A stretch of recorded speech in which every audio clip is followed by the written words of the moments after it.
Alam mo ba na noong March 20, 1995, ang mga ordinaryong empleyado sa Tokyo ay naging biktima ng chemical weapon attack?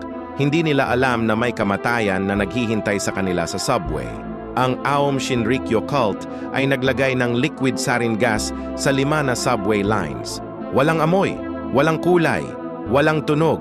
Mga pasahero ay nagsimulang bumagsak, nahihirapang huminga, sumusuka, nanginginig. Isang babae ay nakita ang kanyang sariling kamay na hindi na niya makontrol. Isang lalaki ay bumulag ng biglaan. Walang kalaban na makikita, walang takbuhan. Ang hangin mismo ang pumapatay. 13 people died. 6,000 were poisoned. Ang mga cult members ay nagsuot ng gas masks bago umalis ng subway stations. Alam nila kung ano ang ginawa nila. Shoko Asahara, ang leader ng cult, ay naniniwala na ang World War III ay malapit na, kaya ginawa niya itong practice run.